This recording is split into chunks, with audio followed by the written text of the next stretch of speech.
weekly live session with yours truly, Dr. Sarah Webb of Colorism Healing. This week, I am bringing on a guest. It's been a while since I've had a guest for these lives, so I'm really excited. Our guest is Tanzania Fair of Sistah Sistahpreneurs. I'll be introducing her shortly. But before we get to that, you all know the drill. As you tune in, be sure to let me know, 1, how you're doing, 2, where you're at, where you're located, where you're watching from, and what the weather's like where you are. So we do have badges. Again, I'm going to be using these every week, but this week, since we have a guest, any badges that you purchase are going to go to support her work and her efforts. So it's sharing the platform in that way. And so I'll tell you a little bit about her and why I'm bringing her on. Again, Tanzania Fair of Sistah Sistahpreneurs. She'll, of course, tell you all about herself as well. But she is really good friends, best friends with Lavonda White of Nah, I'm Just Pretty. So most of my followers also are familiar with Nah, I'm Just Pretty, who created the clothing line, the merchandise line, where it says, you're pretty to be dark skinned. Nah, I'm just pretty, right? And so I've had Lavonda White on here a few times, and it was through Lavonda, I think, that I met Tanzania of Sistah Sistahpreneurs, and she asked me to be on her podcast. So she did a Sistah Sistahpreneur podcast, and we talked about colorism, and her vibe, her energy was great. And when I scroll through her Instagram account, she's always leaving these positive, affirming, just really empowering messages. And so I'm really excited for her to bring that energy and that spirit here for all of you to share as well. Hey, Lucid Los, how are you? Black Knight 06, cloudy, hot, Atlanta, Georgia. Yeah, so Atlanta's almost always hot, but today the fact that it's cloudy maybe gives you some shade, hopefully. It might be really humid too, though. Jordan, how you doing, Jordan?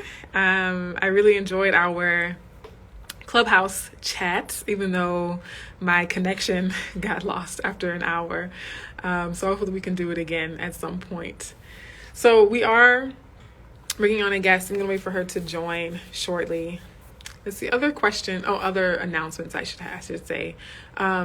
The Colorism Healing Writing Contest, I'm still working on getting that anthology out to you all in August. And we're going to have a live virtual book launch. So like a book launch party that you all can attend live. And that'll be August 22nd at noon Central Time. And I usually do like giveaways. So like if you attend live, you have the chance to like win a free copy of the book, or like win one of the t-shirts that says, I have my merch line, I see color and I love it, right? So I give away like laptop stickers and things like that if you attend the live book launch. So that's coming out in August. I'm really excited about that. Lucid Los, thank you for purchasing a badge. Thank you for supporting the work. So anyone else who's joining live, badges is a new thing that Instagram, or a new-ish thing that Instagram is rolling out, where you can support accounts that you follow on their live streams. And today, since I'm bringing on a guest, I'm going to donate anything I earned from badges to her work and her efforts, which she'll talk more about once she is on. All right. Oh, so I think this is her. Is that you? I am Queen. Yeah, that is you. Okay, I'm going to go ahead and accept your request. All right. Yay. And of course, we're going to be taking questions. There we go. I logged in from a different account. I'm supposed to log in from the Sistah Sistah account. So I'm going to log back in. There you go. I thought so. Yes. So she's gonna hop back on, but you all got a little sneak peek of that. So we're gonna have a conversation, Tanzania and I, but y'all know I'm always reading the comments. So any questions that you have for her, any questions you have for me as part of the conversation that we're having, please type those, and any comments that you all have as well. So we're getting started in just a second. Oh, also you'll notice that my background is a little different. So speaking of telling me where you're located, I'm actually in Texas right now. Most of you know I live in Illinois currently, but it's my family reunion week. So we're like out here in Dallas for a family reunion, but I still made time to go live with my folks because y'all are my family too, right? Yeah, so that's why I'm in my sister's, like in the lobby at my sister's office, because they have kids and stuff running around at the house. Okay, there she goes. All right. Thank you all for tuning in. As usual, I do these every week, by the way, as well. Sometimes it's just me. Sometimes I have a guest, like the lovely Tanzania Fair here. Welcome, You welcome. hear me? Yes, Oh, good. I'm in yes, the car. I hear you really well. Yes. Hopefully, people can hear me. I'm whispering more than I usually do because I'm like in an office setting. I'm like I don't want to be yelling at the top of my lungs. So I can hear you. You sound good. Mm-hmm. good, good, good, good. Yeah, he's saying DFW, love that place. Yeah, it's been a nice break to come down south again after being in the Midwest for the past 3 years. All right. So I was just telling people how I knew you, how I met you, the fact that I had gone on your podcast before, Yeah. right? And so that's kind of how I became familiar with you, your work, your vibe, even your energy. And of course, I follow your page and all that stuff. So why don't you, from your perspective, give us a quick intro blurb to who you are? Okay. My name is Tanzania. I am from Detroit. I've been out in DC for this is my 10th year here in DC. I literally have no family out here, which is pretty interesting. So, been out here. I did a lot of nonprofit things as well. I started a nonprofit with my best friend Lavonda called H.Y.P.E-Helping Young People Evolve. Did that for a couple years, raised funds for that, got some grants, got some awards, right? We know nonprofit is, it's real. So now on the for-profit side, we're just starting Sistah Sistah Entrepreneurs Network, which has been running for about 4 years now. We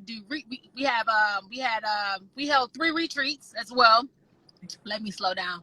We held 3 retreats, which was really amazing. It's just really a safe space for women. I didn't have that safe space growing up. And so I wanted to be that person to provide that safe space for women where we can talk about mental health. We can also run a business too. And I think that's really key. A lot of people miss that part. They want to have all this money and have all these businesses, but then mentally they're sinking. So I am a mental health advocate. I've been through depression and different things like that, suicidal ideations, all that colorism, right, which we're going to get into today. So I'm just excited to be here to share my story. I'm gonna have a clothing line also. It's a mental health clothing brand as well, which will be relaunching very soon. Me and my fiance just secured our first investment property in Detroit, and so I'm getting into real estate and things like that, right? So we talk about multiple streams of income, right? That's the goal. Mhm. Financial freedom, that's the goal. So that's me. Yes. Hey. That's me. Okay. So now y'all can see why I'm excited to have Tanzania on. Okay. Within the past 60 seconds, she's already dropped some gems on us, like demonstrated why she's like a powerhouse. And I'm really excited for y'all, for my people to know her, and any other random people on YouTube, because this will be saved on YouTube too, who might be Yeah. searching, right? Like really like your positivity and like your mission to empower people. I think that's really like part of the network I'm happy to be a part of, right? And in terms of colorism specifically, like even that it is a mental health issue, right? Colorism is mental Mm-hmm. health, as is a big part of colorism and colorism healing. And the fact that, you're helping to normalize conversations around mental health, especially for us as Black folks, Yeah. right? It's not often that we see us being so open about talking about our own mental health journeys, as well as promoting that for other people as well. So thank you for doing some of that work. But in terms of colorism, right, I know I've heard like little previews, little tidbits about your story. So I'm also super excited to like really dive deeper into that. So I always start with like a general question, right? Like, what are some of your earliest memories of colorism, either that you experienced or that you witnessed or observed? Earliest experience, I would definitely say in my family for sure. I had to be like 4 or 5, but feeling as if no one sees you, right? Where you're sitting there, and then maybe it's another kid that's a lighter skin tone with good hair. They get more praise and oh, she's so cute, oh, she's so beautiful, and they kind of praise this kid, but then you don't get praised like that, and you feel it, right? And it's a sense of being invisible, a sense of being overlooked at a very young age. So I felt that at a very, very young age. And a couple of my other cousins I talked to felt that as well, that were darker skinned, right? But it's something that doesn't get talked about in families, right? Then if you bring it up, you know, people don't want to admit the truth, right? And so I think that part right there is where we can't even heal, because we can't even have real conversations of how your actions impacted me as when I was a young kid. You know what I mean? Yes. So it started at that age, I would definitely say, yeah, with feeling being overlooked at a very young age. And I always say, like my mom and her kids, she was a single mom, you know, 2 baby fathers passed away on her. She was in her early 20s, you know, so she didn't have nobody. And so we were like the black sheep of the family. That's just to say the least. You know what I mean? So, you know, people look at you, you know, her kids a certain type of way, or if, you know, they don't like the mama, they treat the kids a certain type of way, and the kids get the hit. You know what I mean? With how they treat people. So it's a lot of different dynamics that go into it. Yes, definitely. So one, I'm glad that you talked about how early it starts, right? To any parents listening or anybody who has children in their lives, know that we have to be paying attention to children and the environments that they're growing up in early, right? Colorism, kids notice, they notice, because so many times people say, well, I'm not going to talk to them about it right now because they're too young to understand. But like, they're feeling that. They are feeling the energy. They feel the rejection. They feel being overlooked, right? I share the same experiences, right, of having a lighter skinned sister specifically who is praised, right, by certain people while I'm ignored, right, or, you know, like, or you say hello, but you don't then add on, like, oh, and you're pretty too, right? It's just like, oh, your sister's so pretty, and oh, and hello, nice to meet you. You know what I mean? It's like very obvious and clear. So so that was like early, right, 4 or 5. But as you got older, how did colorism look as you started to go older, like, you know, middle school, high school, college? Did it change, or did it like add on other types of layers into your experiences with colorism? Yeah, it got more deeper after that. You know what I mean? So I would say I was in the 5th grade. And that's when I found my passion for dancing. I could dance really good. Like, you know, I'm dealing with, you know, round, boom, boom, boom, right? So in my head, I'm like, you know, I'm the background dancer, traveling, you know what I mean? Like, you know, some Bow Wow was popping, you know. And so as I started to watch these videos on 106 Park, I didn't see me, right? I see nothing but light-skinned foreign women, you know, straight hair, skinny, you know, I didn't see myself. And so at that point, I'm like, wow, like, is that even possible for me? Like, maybe I got to change who I am. Maybe I got to change my color, you know, to be in this industry, right? So that idea kind of started playing in my head, you know, and then the kids. So I was like in it was 10th grade. 10th grade, let's say 10th grade, we about 13 years old, you know, right? So the guys made a list. They made a list with all the girls' names on it. And they started to grade the girls, right? So they didn't tell me like nobody knew they were doing it. The paper just kind of started rolling around the class and started passing around for people to see. So when I seen it, that moment right there, just it hurted my confidence so much. But let me just explain. So about all the light skinned girls, they had A pluses. Wow. Get down to the darker skinned girls, by their name, they had C's, D's, even F's. So when I seen that, it did something to my self-esteem. I'm like, dang, like, maybe I should change my skin color. Maybe I should. You know what I mean? Like, maybe this is confirmation. So I was a shampoo girl for my mama. And so I was trying to get a skin bleaching cream. How did I know about skin bleaching cream at 13 years old? I don't know. Like, like, how did I even know about that, right? I don't even remember. Like, it's crazy, right? So I guess I got to search it. I Google. I don't know what was out at the time. So I ended up buying this skin bleaching cream basically for my skin. And so I was.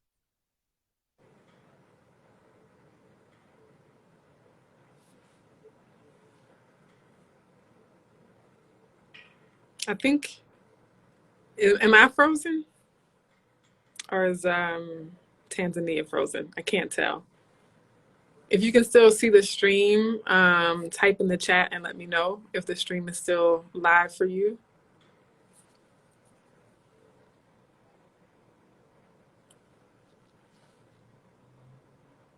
Okay. Are you all able to see me?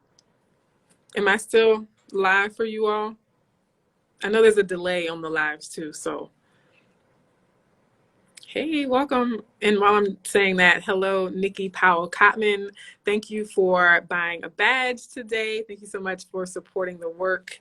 The badge purchases are going to be donated to Tanzania, since she's our special honored guest today, and the good work that she's doing as well. Okay, cool. So we'll let her hop back on. But just a summary for anyone who's tuning in. I have a guest, Tanzania Fair, founder of Sistah Sistah, and we were talking about her early experiences with colorism. And so she was just getting to the part where, you know, after seeing a list of the girls in her class being graded, she thought maybe I should try skin bleaching. And so that's kind of where we are with that. Has anyone here, I see Nikki Powell-Cotman says, I remember those lists, right? The list of, you know, passing around the notebooks. I remember the notebooks as well. And sometimes girls would do notebooks for guys and guys would do notebooks for girls. But I also saw a video recently, a video version of that. And so I feel like back then, like when we were growing up, it was paper. And so it was limited to your classroom, to your school. But now with social media and the rise of social media, those ranking systems and that practice is not just limited to the people that you go to school with, but now it's being exposed nationally, internationally. Now there's a worldwide audience for that kind of demonizing and dehumanization, right? And so I came across a video, someone tagged me in, where they were calling it smash or pass, I think, or like pass, like I'll pass on you. And so they were going through and they highlighted the dark-skinned girl, gorgeous girl, but all the guys were like, hey, you're not really my type, or I don't want you, right? And I was talking about how the conversation around colorism, we can have a conversation around colorism without sharing those videos, right? Because one, it re-triggers, it was re-triggering for me, and it triggers other dark-skinned Black girls to have to relive that kind of rejection, right? To have to relive those moments and those instances of rejection in that way. But also it gives the hatred a bigger platform, right? When we reshare, repost these things constantly, it's just giving those colorist people a larger platform. And then also the person who shared the video, they were like, let's talk about this, right? But they didn't give it any context. They didn't provide any commentary, any resources that people could go to if they did want to talk about it further. And so I think we have to also be careful that we're not sharing stories about colorism as clickbait, just to, drive traffic to our website, or to like get a lot of likes, or to get a lot of shares, right? We could be causing more harm or perpetuating more damage by resharing these things just for the sake of, quote unquote, starting a conversation, right? And if we are starting the conversation, we have to make sure that we offer people some strategies, or offer them a place to go to have resources. But yeah, that is still alive and well. That practice is still alive and well. And the current technology has made it even worse, right? Because now someone can record you being rejected and then share it all over the internet, right? So I'm going to, let's see. Oh, I see. There we go. Sorry. I didn't see your request come in. I apologize. So she's coming back on now.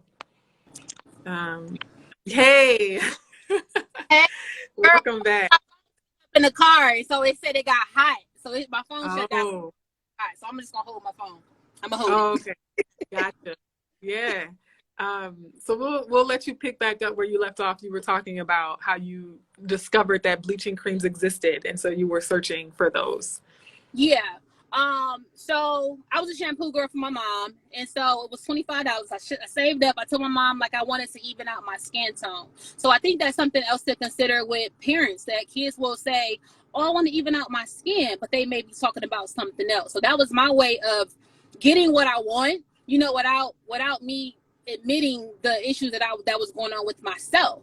And so my brother, he jumped in like, yeah, I want some too. So I thought that was just like the perfect gateway for me to like use it, you know what I mean? To kind of cover up exactly what was going on with me, like internally.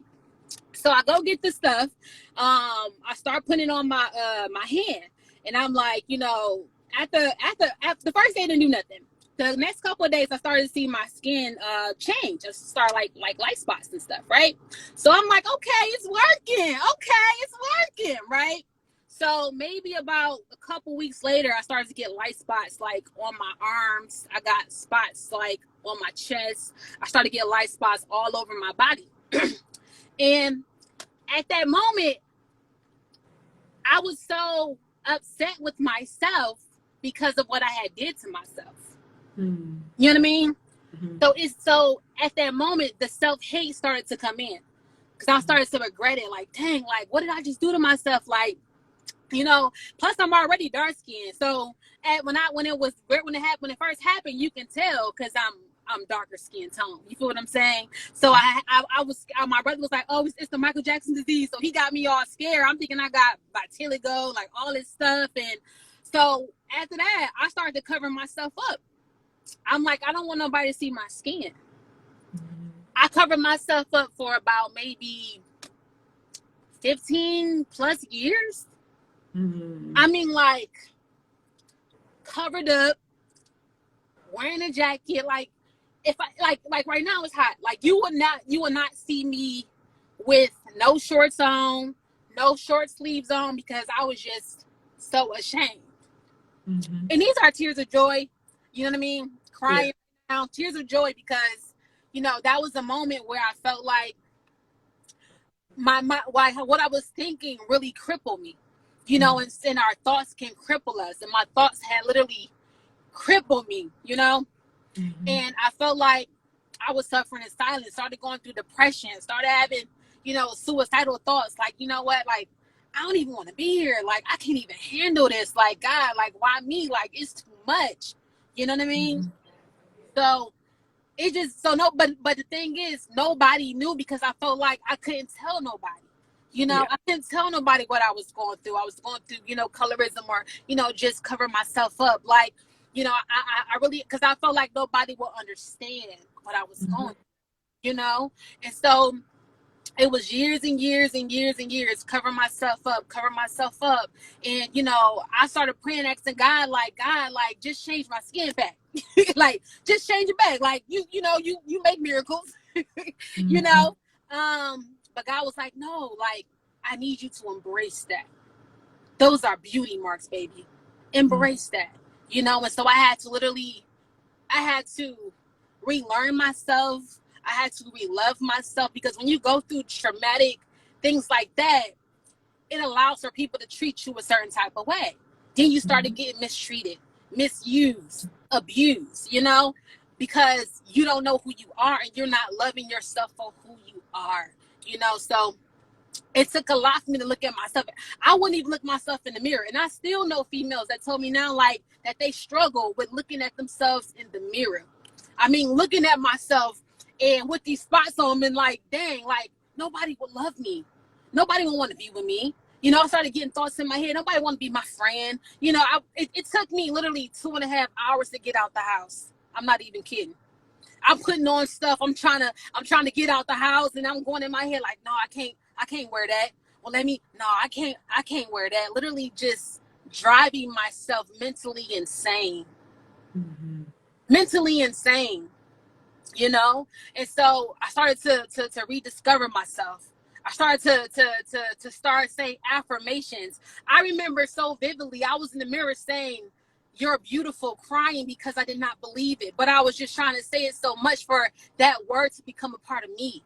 Mm-hmm. You know, because affirmations are real. Oh, yeah. They real, yeah. You know? And so I started to speak affirmations over myself so that I can start to love myself. And I started saying, you know what? I love me. I love my spots, you know? And so fast forward, I actually went to a dermatologist.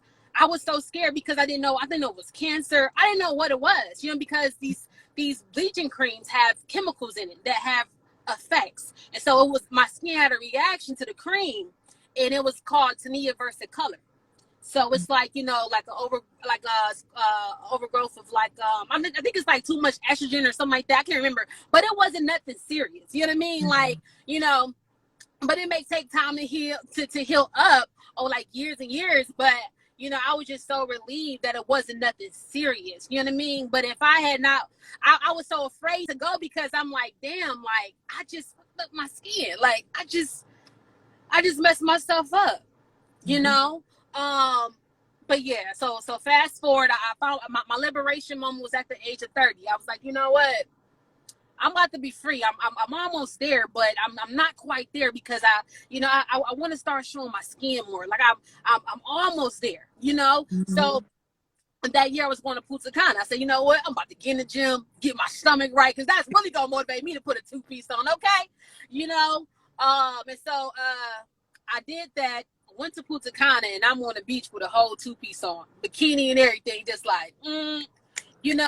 So that was my liberation moment. It was so beautiful. I was like, damn, like, you know, I want to help other women get that liberation moment, because once you get that liberation moment, like nothing or nobody can, like, it's nothing nobody can say to sway you from who you are. You know? I deserve that liberation moment, but I just felt so free, and that's why this is tears of joy, because you know, and this is I only been speaking out about this maybe like 2.5 years. I haven't really been, you know, I never really I always talk about mental health and stuff like that, right? But you know, now I'm starting to speak more about the colorism part because it's so key and it's so important. You know, I had an opportunity to go back to speak to some young girls about it. That was my first time ever sharing my story about what I had went through, what I just told y'all.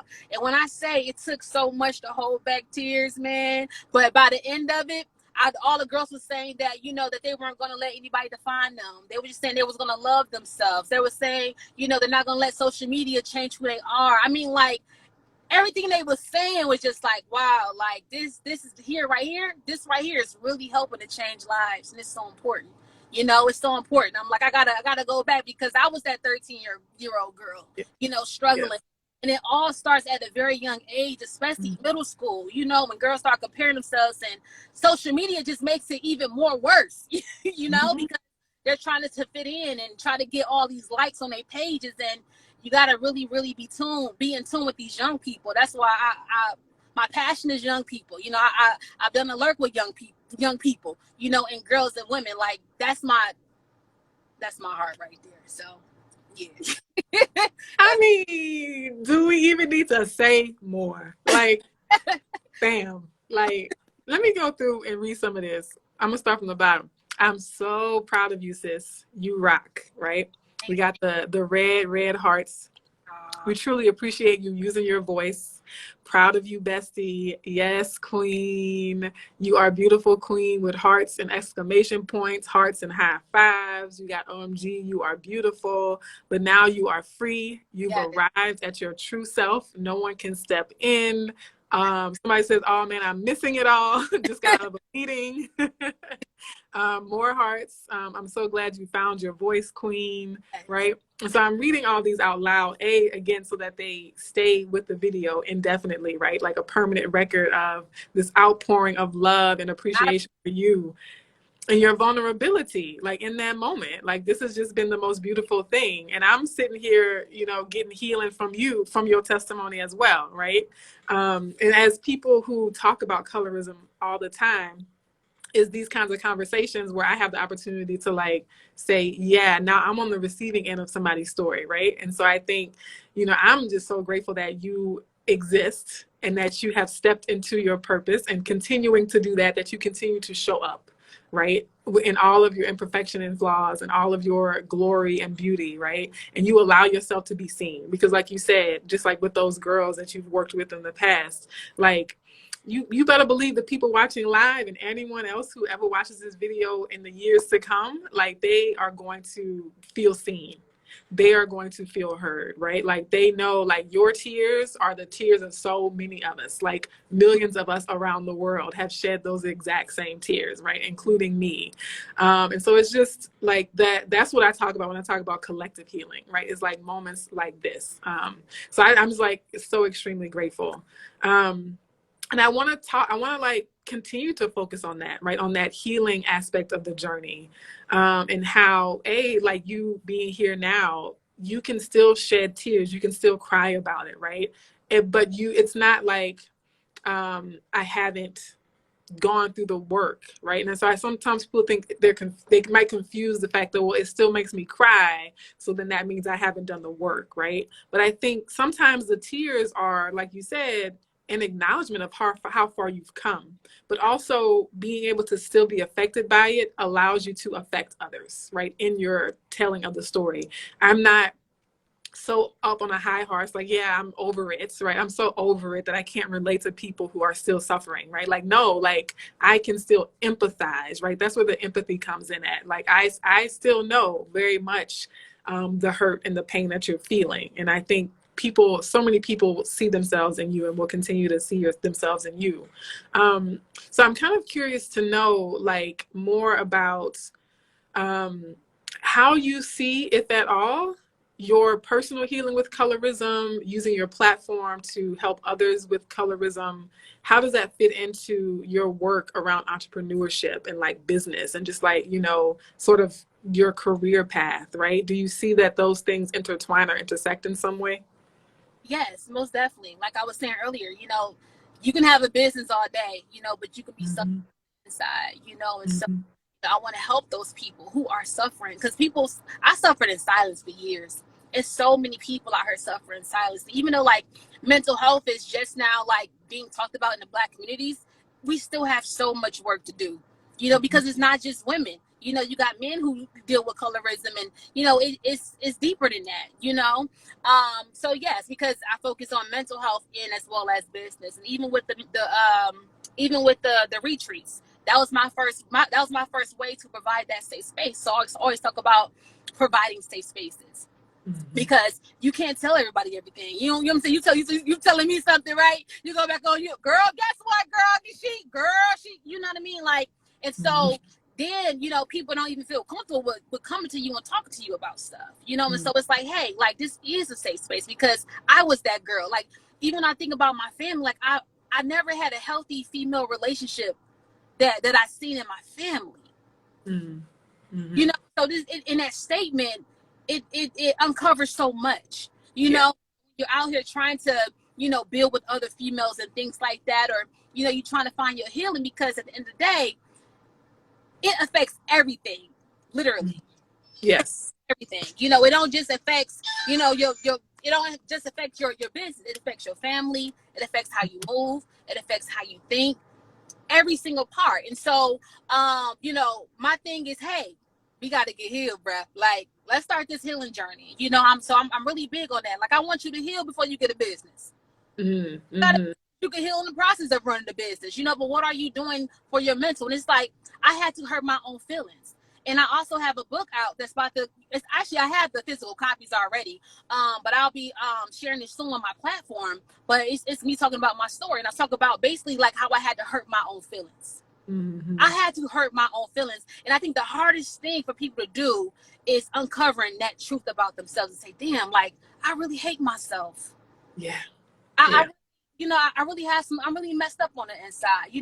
It's so hard, because once you hear yourself tell yourself the truth, it's gonna break you down, man.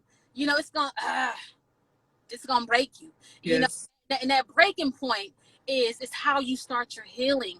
That's the breaking point that you need to be able to move forward, because you're not living in your truth. Because you're trying to act like stuff don't exist, act like stuff didn't happen, put in the back of your head. But it's like, who wants to live like that? Because then you can't even operate in your authentic self. People say, "Oh, I'm real. I'm real." Well, if you was real, you wouldn't have to tell me you was real. You see what I'm saying? Yes. It affects your business relationships. So if you going through something mental and stuff like that, and you can't even secure a deal, or you dropping the ball on certain things, or you got issues with your people, or you haven't deal with your mental, and now you projecting all that stuff onto somebody else, and now it's messing up every relationship in your family. See, y'all, so you can, if you look in the top left-hand corner of your screen, you'll see like my profile picture, see Tanzania's profile picture. If you click on that little down arrow, you can follow her right now. I Yes. know y'all want to. I know after hearing all this, I know y'all want to follow her as well. So you can either like hop off the live, follow her, and then hop back on, or you can click on her profile name in the top left-hand corner of your screen and hit the follow button, okay? Because that's what you'll get in your feed, right? I see your little quote cards. You got these little like one sentence messages and affirmations and stuff. I'm always like clicking the like button. But so much wisdom, so much knowledge, and it comes from a place of love. It comes from an authentic place, right? And I think that's what resonates with me and what continues to resonate with everybody else that you work with.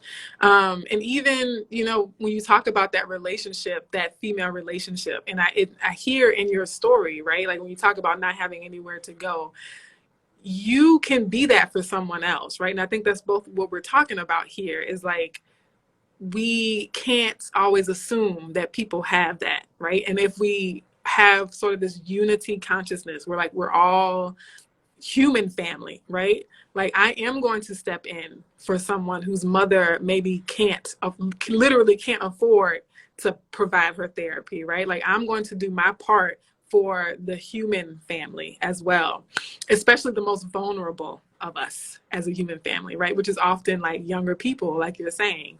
I'm going to continue to go back in the comments a little bit. Please ask questions if you have any.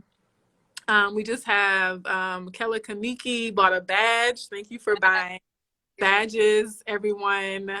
So again, the badges are going to support Tanzania in her work with entrepreneurs and whatever else she's doing to help spread her message and use her platform for a positive cause. But we have, let's see if we have any questions or other comments that came in. Lucy Los says, yep, so true. I didn't notice colorism until social media. Then it all hit me like, wow, this has really been going on all these years. Black Knight 06 26.2 says, thank you for demonstrating courage under fire. Your transparency is liberating. It is indeed. Thank you for the good job. You are the voice of the voiceless, right? I have to read your flowers out loud, right? Give you your flowers now. Right. Hurt my own feelings. Yeah. I think I always talk about how it's overrated to be unbothered, right? I think people hide behind that, like, oh, nothing ever phases me. I'm like, stop playing. now you know you done been hurt, right? Chantel Alchemist says, while anti-Blackness impacts literally every level of human existence, the journey to loving your dark skin and dark skin all over the world and centering dark skin is the most important journey. As a dark-skinned person and non-dark-skinned person, this is true, right? So learning to love dark skin, like dark-skinned people have to go on that journey, but also non-dark-skinned people have to learn to love dark skin too, right? So we all have been conditioned to think that darker skin is less than, and so we all have to unlearn that. Nikki Powell, I know what that means to hurt my own feelings, right? So that resonates. Jandel Crutch, thank you for the badge. Yes. Hey, y'all, don't forget to buy these badges for Colorism Healing. Yes, and today I'm spreading the love to Tanzania as well. Lucid Low says, I followed so fast. Yes, go give her a follow. Any questions from the audience as well? Fuzzy Blue 1977, thank you for buying a badge. Thank you. D1, hello D1, and Disrupting Norms.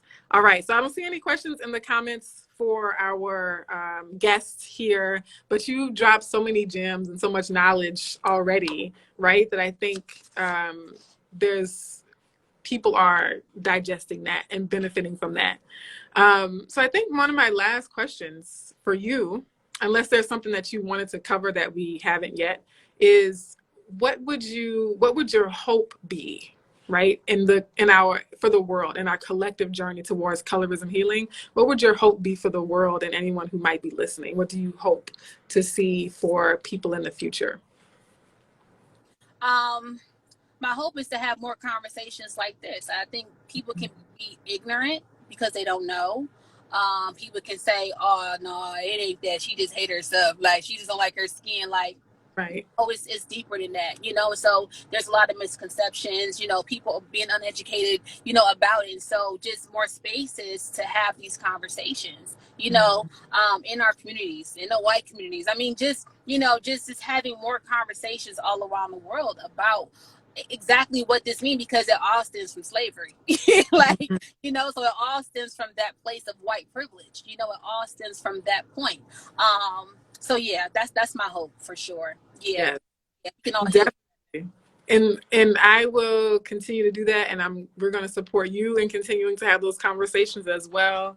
And there was something else you mentioned too, like when you were talking about being mad at yourself, right, for choosing to bleach, and how that self-compassion is necessary, right? Because you did not create this problem. Like you and with the best of what you had at that time were trying to cope with the problem that was created before you were ever born, right? And so I think a part of our healing journey is learning to forgive ourselves and learning to practice self-compassion. Like, I didn't always love myself in the past, but I forgive myself for that. You know what I mean? That's part of the healing too.